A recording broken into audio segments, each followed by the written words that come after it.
We're all allowed to make mistakes, right? Well, I'm going to tell you about my mistake.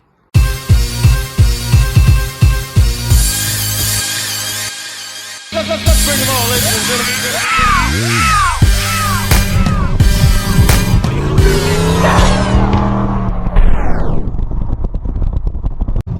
What's up, my people, and welcome to the SN95 Power Channel. Let me just say this. I'm allowed to be wrong, right? Like, nobody's infallible. We all misdiagnose stuff, right? Well, I thought I had my header glow issue fixed, and was really starting to lean on the car more just to make sure my fueling was dialed in, and was starting to go 3/4 throttle. Didn't get any of that on film, but I noticed one time, my last hit, I did a 10 PSI hit. I come back to the garage, pop the hood, header's glowing again. And I'm like, oh man, I thought I had this figured out. But like I told you before, the list of stuff that I did replace, and I was like, well, there's only two other things that has to do with timing: the timing chain and the harmonic balancer. So the easiest thing for me to do was to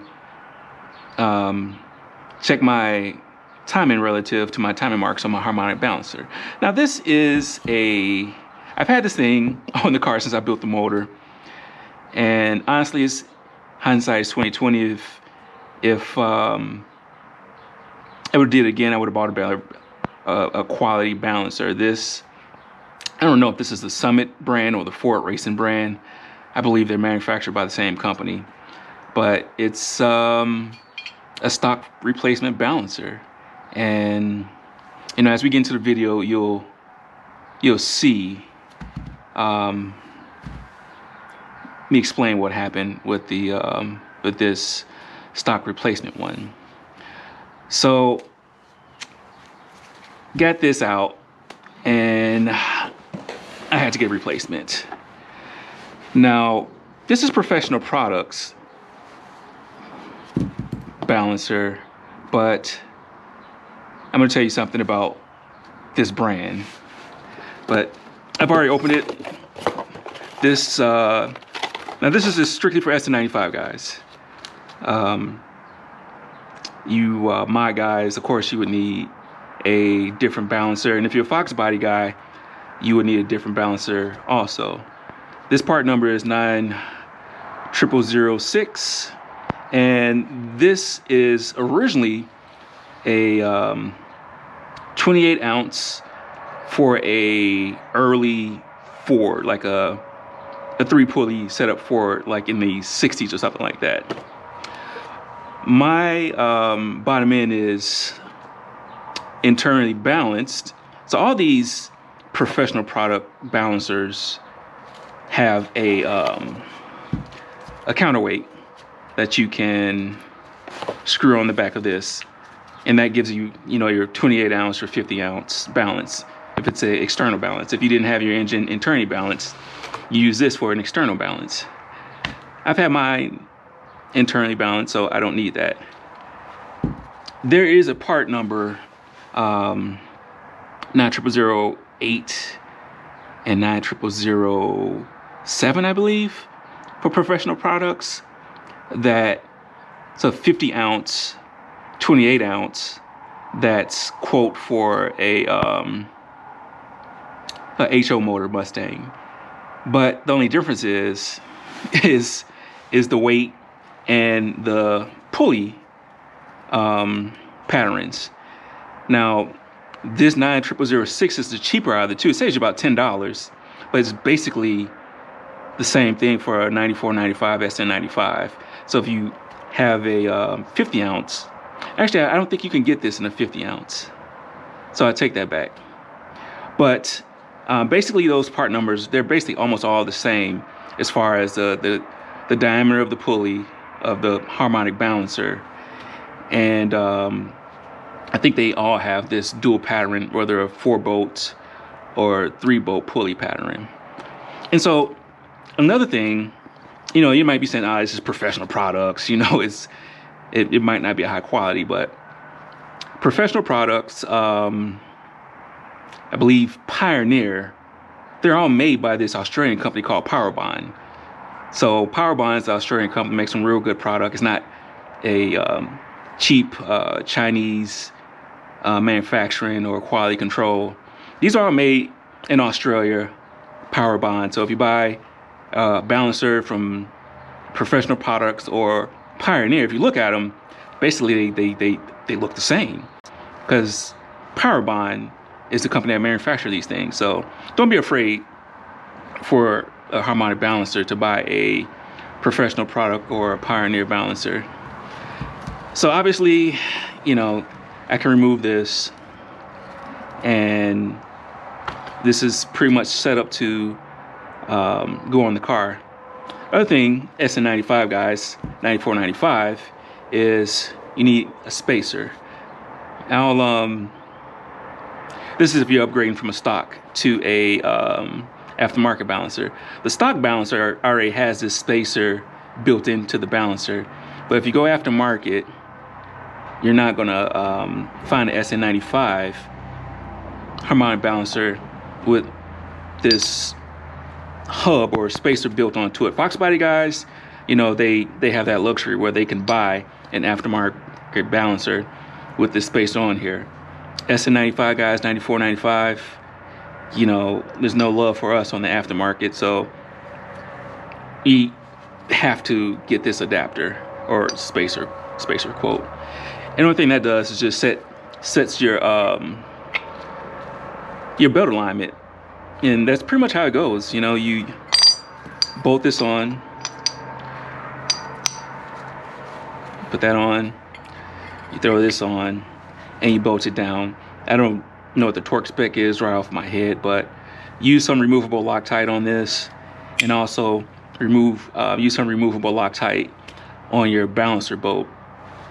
But that's pretty much it on this balancer. And honestly, I think this thing has been giving me trouble for a while. Like in some of my real old videos where I'm out testing the car, you know, you hear me complaining about the motor missing or breaking up when I was doing wide open throttle pulls and me having to feather it. And my tuner, Decipher, shout out to him. You know, we've been going back and forth on this dance, trying to find out what was wrong up until now. You know, tune wise, he was saying everything looks good, and I'm telling him, like, man, this car is stumbling, you know, on these wide open throttle pulls, and I have to feather it.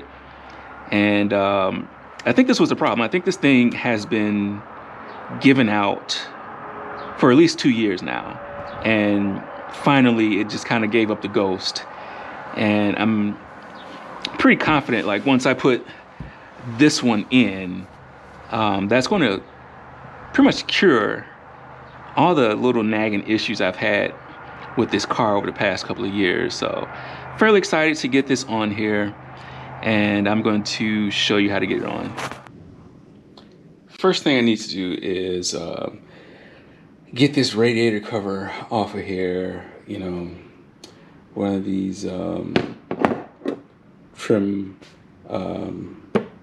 rivets or removers, lifesaver. So go get you a set of these, get this out of the way. What I'm hoping I can do is just raise the radiator up high enough where I can put the tool on and use the impact to drive the crank bolt out. So let's get this out the way and assess what's going on.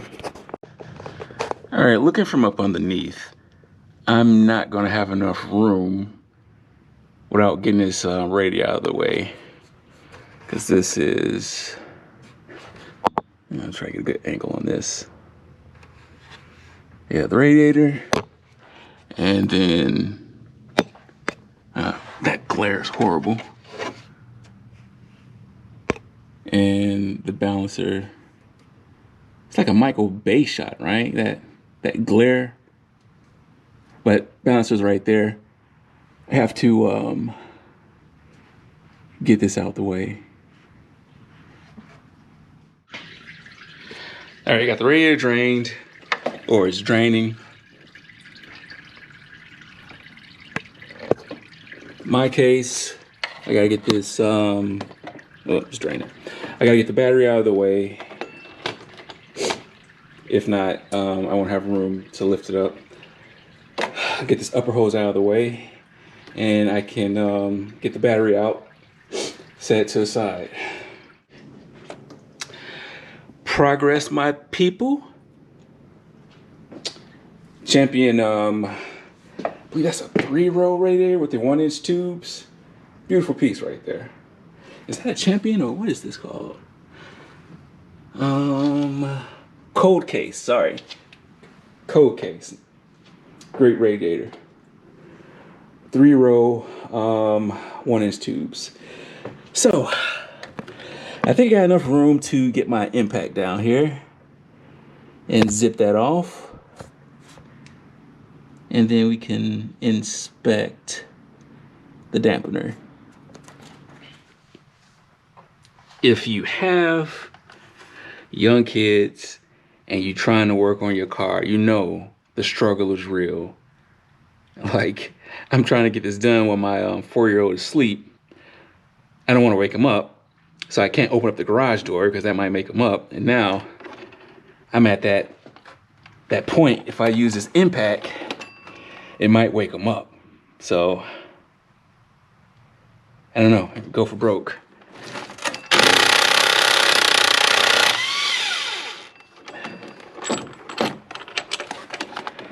We'll see if he comes knocking in the next minute or so.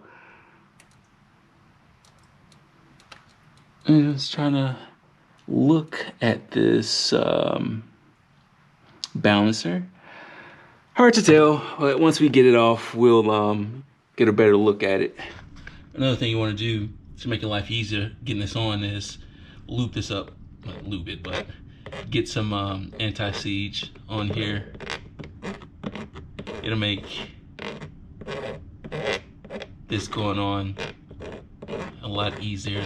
All right, so make sure you put this on the right way with the flat side facing the crank. You can reuse your harmonic balancer bolts.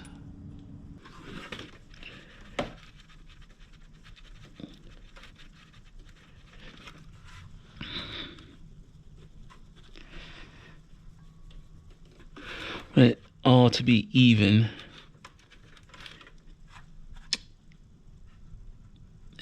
My little pivot, hopefully you can see that, is right in the snout, center in the snout. So now, I don't think my little impact is going to get that off, but we'll give it a try.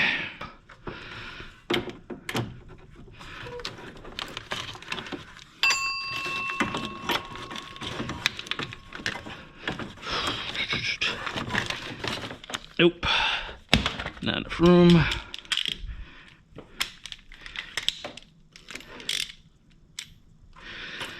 Let's go with the big guy.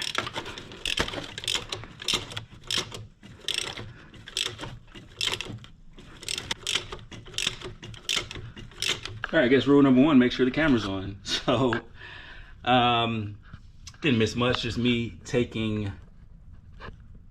the balancer off. I couldn't get the impact on, so I had to use the ye old ratchet. But this is I don't know if it's a Summit brand balancer or if it was a Ford Racing. Since my car is internally balanced, oh man, you can see. I didn't say as you can see, I said you can see. It's probably not going to show up on camera, but the bonding, you can see the cracks and the rips all along right up in here. Actually pretty bad. So I believe it was definitely slipping. How bad? Bad enough to throw my timing off. So I've got a new joint coming in, and this time it's a quality. It's a better piece. I should have spent a little extra change and bought a better quality balancer, but you know, you live and you learn. Yeah, see, I don't know if this is gonna come in, but you can see all in here. Basically, this whole upper side is almost has like it's like a line of cracks, continuous, and I'm pretty sure that's my problem. It goes the whole circumference of the balancer on the back. The front can't really see that on the front. But nevertheless, it's toast. So my new one is coming tomorrow. I'm hoping to get everything installed tomorrow, and unfortunately, there's like a 60% chance of rain. So I'm not even sure even if I get the new balancer on, I'm going to be able to test drive it. It's my lovely wife. We've got Ford Takeover coming in a couple of days. I'll be down there. And so that's pretty much the end of this video for today. We're going to pick this up tomorrow when we get the new component.